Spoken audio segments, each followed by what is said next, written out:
que é um esporte de marca? A seguir, exemplos do YouTube.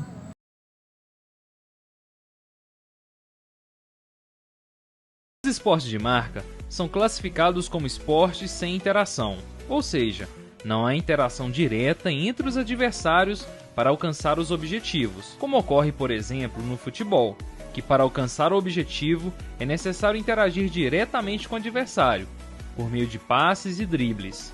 Nos esportes de marca, alcançar os objetivos depende apenas dos atletas, e são esportes que se caracterizam por comparar os resultados, os índices ou as marcas alcançadas pelos atletas durante a realização das provas.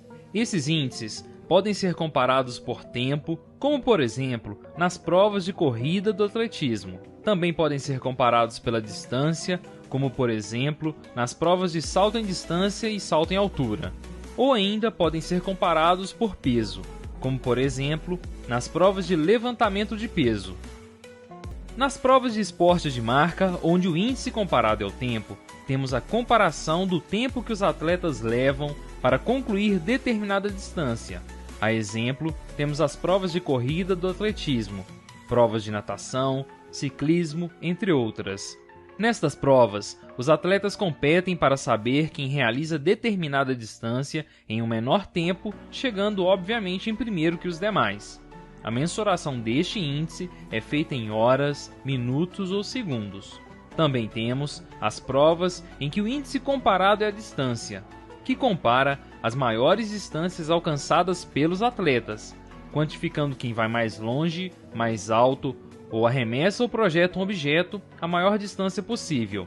A exemplo, temos as provas de salto em altura, salto em distância, arremesso de peso, lançamento de martelo, dardo, disco, dentre outros mais.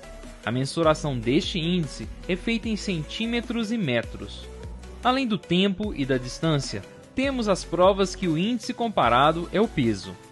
Neste índice são comparados o peso em quantidade de quilos que os atletas conseguem levantar, ou seja, o objetivo aqui é suportar o maior peso possível, e como exemplo temos o levantamento de peso. A mensuração deste índice é feita em quilos. O índice, ou seja, a marca ou marcação que o atleta conquistou, é o mais importante nestas modalidades. Uma das características mais destacadas dos esportes de marca é a quebra de recordes. Muitas vezes, a superação de uma marca anteriormente registrada, um recorde, ganha mais importância que o resultado da própria competição. Agora iremos falar sobre os dois esportes que escolhemos, arremesso de peso e corrida de resistência. Para início, no arremesso de peso, você sempre vai iniciar com a manipulação. Troca o peso de um lado para o outro, traz para frente, girando, tá? Começa para um lado, para o outro, certo? Posição de força. A posição de força é a parte final, posição final que você vai chegar para arremessar. Então você vai aprender de trás para frente sempre.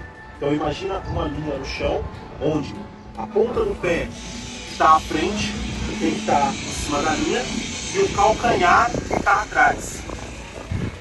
Aí, posicionei, por que ponta do pé e calcanhar? Porque se eu tiver ao contrário, eu não consigo tirar. Agora se eu estou aqui, ó, o quadril já passa para fazer o arremesso, certo?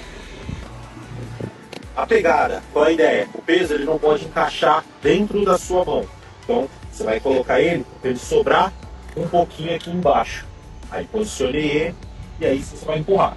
Na hora de empurrar o movimento, ele não é só empurrar e eu paro a mão. Eu empurro e finalizo lá no final com os dedos para fora. Então ele sai daqui, quando ele tiver terminado o movimento, no final do totozinho, empurrada vem para a ponta dos dedos lá para fora.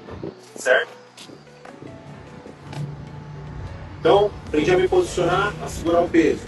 Posicionei lá na posição de força. Vou colocar o peso sempre encaixado embaixo aqui do meu queixo. No início, do lado direito, no meu caso, eu sou destro, o queixo. Apoiei, vou lá para trás,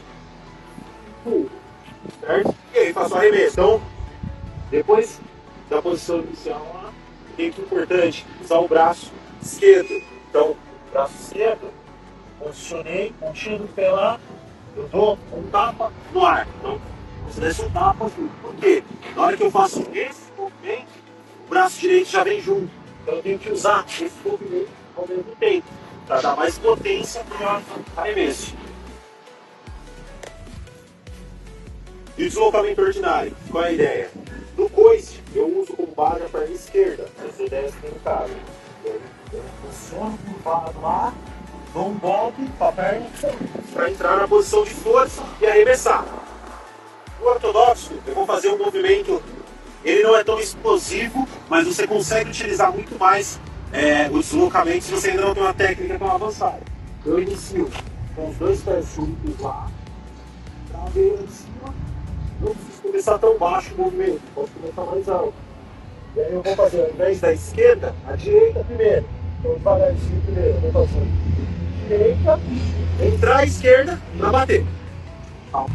Então, eu posicionei lá para o final, encaixe baixo do pescoço, perna lá.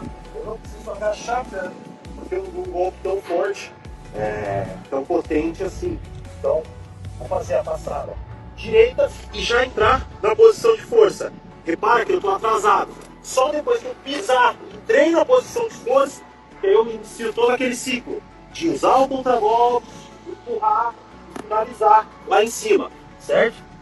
Então, encaixei, abri lá, voltar, e aí você empurra. Então, retomando, manipulação para aquecimento e tal. Dois desafios que você vai usar por ortodoxo são a primeira passada rápida, para aqui. Na hora que você parar, o braço esquerdo ainda tem que estar atrasado. Você não pode já parar aqui nessa posição. Você tem que ter parado atrasado. Daqui para frente, eu vou finalizar como se fosse emendando com a posição de força. E aí o segredo está no timer de emendar o deslocamento, a entrada na posição de força e a finalização. Ok?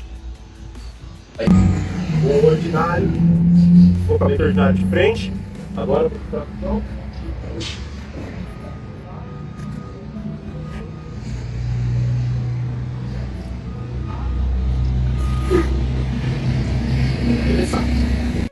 E agora aqui uma demonstração de como é o arremesso de peso a nível olímpico.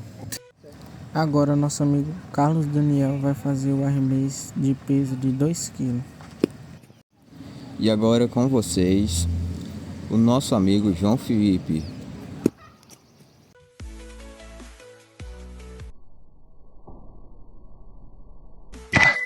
Não aguenta jogar os 90 minutos sem perder o fôlego, jogador. Clica nesse vídeo que eu vou te explicar como você pode mudar isso. Você já se perguntou como os jogadores conseguem aguentar correr o jogo inteiro sem se cansar, mantendo o ritmo e a intensidade? E isso acontece por conta da resistência aeróbica. A resistência aeróbica é quando o seu corpo usa o oxigênio como fonte de energia, conseguindo sustentar essa energia por uma longa duração. Como jogar os 90 minutos sem cansar? No futebol, o jogo dura 90 minutos ou às vezes mais. E os jogadores, eles precisam manter o ritmo e a intensidade durante esse tempo. Sem a resistência aeróbica, você vai cansar mais rápido, vai ficar mais lento, não vai conseguir pensar direito porque vai afetar sua concentração. Com a resistência aeróbica, você vai recuperar mais rápido, vai conseguir correr mais tempo com mais intensidade e vai melhorar a sua tomada de decisão. Os jogadores de elite possuem uma resistência aeróbica incrível. Em média, eles correm de 10 a 13 km por jogo, mantendo a intensidade. E como melhorar a resistência aeróbica? Fazendo principalmente o treino intervalado, que é um treino que combina sprints curtos com períodos de recuperação. Esse tipo de treino ele simula o que acontece no jogo real e vai melhorar o seu condicionamento. Se você quer se destacar, não basta ser apenas rápido ou habilidoso, você precisa estar em forma e aguentar jogar os 90 minutos. Agora iremos demonstrar uma corrida de resistência na prática, que eu, Carlos Daniel e Juan dos Santos e Felipe Araújo fizemos aqui no Campus Meio. E aqui temos uma teste de resistência correndo igualmente para ver quem dura mais tempo. Bem, aqui temos uma corrida de resistência que faz parte do esporte de marca.